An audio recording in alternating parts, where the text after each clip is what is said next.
Jeritan bumi Serambi Mekah yang kembali terkoyak. Memori kelam 2 dekade setelah tsunami meluluh lantakan Aceh, kini bumi Serambi Mekah kembali bersimbah air mata dalam sebuah tragedi yang tak kalah mencekam. Banjir bandang dan longsor dahsyat menghantam tanpa ampun, menyapu wilayah Aceh, Sumatera Utara, hingga Sumatera Barat dengan kekuatan yang merobek fondasi kehidupan. Waktu seakan berhenti berputar bagi warga yang kini terperangkap dalam keputusasaan, di mana jembatan-jembatan kokoh patah layaknya ranting kering dan akses darat terkubur total oleh amuk alam. Luka lama yang belum sepenuhnya mengering kini kembali menganga, menciptakan ketakutan yang menjalar di setiap sudut desa yang terisolasi. Harapan warga kini hanya bergantung pada bantuan yang merayap lambat di tengah medan yang mustahil ditembus.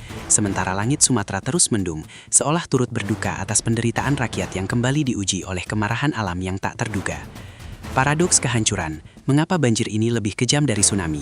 Secara nalar, tsunami 2004 adalah raksasa yang tak tertandingi. Namun fakta di lapangan membisikkan kenyataan yang jauh lebih pahit dan menyiksa. Jika tsunami datang dengan gelombang raksasa, lalu kembali ke pelukan samudra, banjir kali ini adalah tamu tak diundang yang memilih menetap dan mengendap di daratan Sumatera.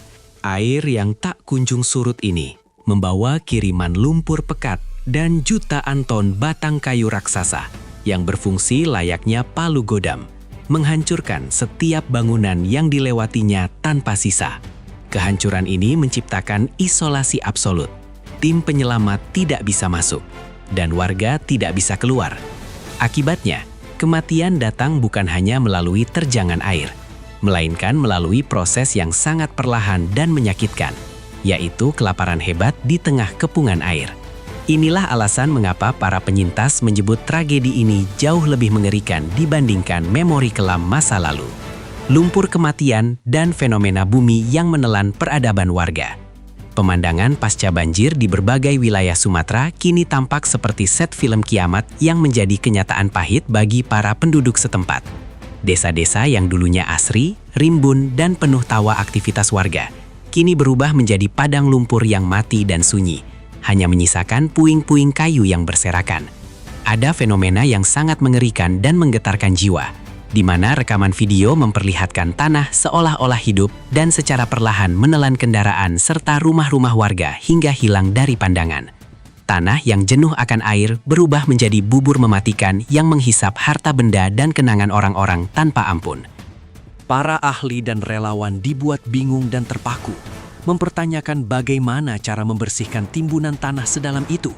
Karena alat berat sekalipun tampak tak berdaya menghadapi keganasan fenomena likuefaksi dan endapan lumpur yang telah mengubur peradaban kecil mereka. Diplomasi air mata, lampu hijau untuk bantuan dunia internasional. Di tengah perdebatan birokrasi mengenai status bencana nasional, Gubernur Aceh Muzakir Manaf mengambil langkah berani dengan mengetuk pintu hati dunia internasional demi rakyatnya. Beliau memberikan lampu hijau bagi negara-negara sahabat untuk masuk memberikan bantuan tanpa prosedur yang berbelit, karena setiap detik yang terbuang berarti satu nyawa yang terancam melayang. Malaysia telah bergerak cepat mengirimkan dokter dan bertonton obat-obatan, disusul oleh tim relawan spesialis dari Cina yang terjun ke dalam lumpur maut. Uni Emirat Arab pun telah menyatakan komitmennya untuk berdiri tegak di samping Indonesia dalam manajemen krisis ini. Meskipun pemerintah pusat sempat menyatakan bahwa APBN masih cukup tangguh untuk menanggung beban ini, realitas di lapangan menunjukkan bahwa Aceh sedang menjerit membutuhkan tangan-tangan dari seluruh penjuru bumi untuk bisa kembali bernapas dan bangkit dari keterpurukan yang dalam. Pahlawan rimba, gajah-gajah evakuasi di tengah keputusasaan tim. Ketika teknologi manusia dan mesin-mesin canggih menemui jalan buntu akibat medan yang dipenuhi lumpur dalam dan tumpukan kayu raksasa, alam mengirimkan bantuannya sendiri. 4 gajah hebat bernama Abu, Midok, Aziz, dan Nonik kini menjadi pahlawan tak terduga yang bergerak di garis depan proses evakuasi yang sangat berbahaya. Dengan kekuatan yang melampaui mesin manapun, gajah-gajah cerdas ini menggunakan belalainya untuk mengangkat batang pohon raksasa yang menutup akses vital bantuan pangan dan medis. Pemandangan gajah-gajah ini bekerja berdampingan dengan relawan manusia, menciptakan momen yang sangat mengharukan sekaligus luar biasa. Di saat harapan hampir padam karena keterbatasan alat berat, makhluk-makhluk mulia ini menunjukkan bahwa solidaritas makhluk hidup melampaui batas spesies. Kehadiran mereka bukan sekadar bantuan tenaga, melainkan simbol bahwa seluruh alam semesta sedang bahu-membahu menyelamatkan Sumatera.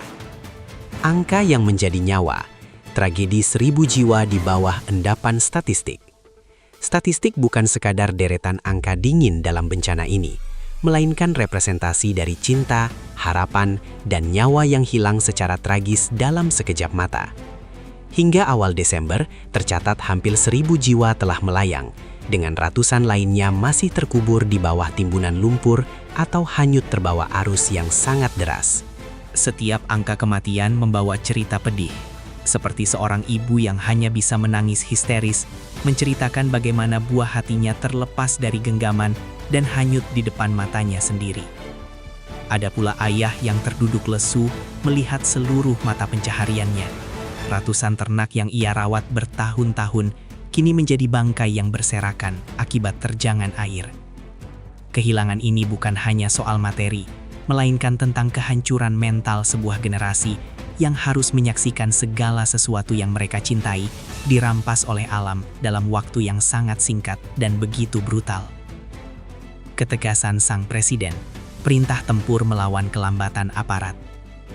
Melihat penderitaan rakyat yang semakin memuncak dan kritik yang menghujam tajam, Presiden Prabowo Subianto akhirnya mengeluarkan 7 instruksi tempur yang sangat tegas.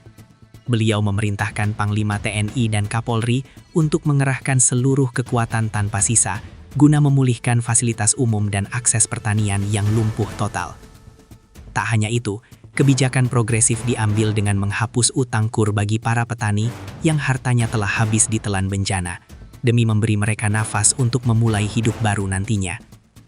Presiden juga memberikan peringatan keras kepada para menteri dan jajaran birokrasi agar tidak ada satupun orang yang berani mencuri keuntungan atau memperkaya diri di atas penderitaan rakyat. Yang paling mencolok adalah perintah pencopotan bagi kepala daerah yang justru melarikan diri atau tidak hadir di tengah rakyat saat krisis terjadi. Sebuah penegasan bahwa kepemimpinan sejati diuji dalam bara api bencana. Gubernur yang terisak, simbol ketidakberdayaan di hadapan Sang Pencipta. Satu momen yang paling menggetarkan hati publik adalah ketika Gubernur Aceh tak kuasa menahan air matanya di depan kamera. Sebuah pemandangan langka yang menunjukkan betapa berat beban yang dipikulnya. Di balik jabatannya, beliau hanyalah seorang manusia yang hancur melihat rakyatnya meregang nyawa dan wilayahnya hancur lebur kembali seperti 2 dekade silam. Isak tangisnya adalah representasi dari jutaan warga Aceh yang kini merasa kecil dan tak berdaya di hadapan kekuatan Tuhan yang maha dahsyat. Beliau hanya bisa berserah diri dan berdoa agar pintu hati para pemimpin dan dermawan di seluruh dunia terketuk untuk melihat Aceh yang sedang berdarah. Air mata sang pemimpin ini menjadi katalisator bagi gerakan kemanusiaan yang lebih besar, mengingatkan semua orang bahwa di atas segala kebijakan politik dan status bencana, ada hak hidup rakyat yang harus diperjuangkan dengan segala sisa kekuatan yang ada. Kehidupan di tenda pengungsian, antara harapan dan ketidakpastian. Bagi ratusan ribu pengungsi yang kini berjejelan di tenda-tenda darurat, masa depan tampak seperti kabut tebal yang sangat gelap dan tidak menentu. Rumah-rumah mereka bukan lagi tempat berlindung, melainkan onggokan sampah dan lumpur yang mustahil untuk ditinggali kembali dalam waktu dekat. Di dalam tenda yang sempit dan panas, para orang tua harus berjuang menenangkan anak-anak yang trauma setiap kali mendengar suara rintik hujan atau gemuruh air sungai. Mereka hidup dalam keterbatasan logistik, mengandalkan kiriman makanan dari helikopter yang seringkali terhambat oleh cuaca ekstrim yang tidak bersahabat. Ketidakpastian kapan mereka bisa kembali atau di mana mereka akan tinggal menciptakan tekanan batin yang luar biasa. Tenda-tenda ini menjadi saksi bisu ketabahan luar biasa masyarakat Sumatera yang tetap mencoba tersenyum dan saling berbagi meski mereka sendiri telah kehilangan segalanya dalam bencana ini. Ujian kemanusiaan. Sumatera tidak akan pernah berjalan sendirian. Bencana besar yang menghantam Sumatera saat ini bukan sekadar fenomena alam, melainkan sebuah ujian besar bagi kadar kemanusiaan dan solidaritas kita sebagai satu bangsa.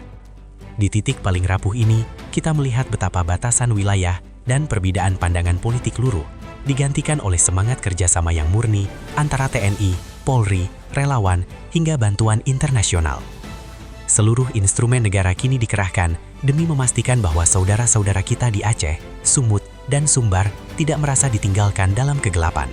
Perjalanan menuju pemulihan memang akan sangat panjang, berliku, dan penuh tantangan berat. Namun, cahaya kecil mulai tampak dari setiap bantuan yang tiba di lokasi terpencil. Pesan terakhirnya sangat jelas. Selama jantung Indonesia masih berdetak, Sumatera tidak akan pernah berjalan sendirian menghadapi badai ini. Kita semua berdiri bersama mereka, menghargai setiap tetes keringat penyelamat, dan mendoakan kesembuhan bagi bumi Sumatera.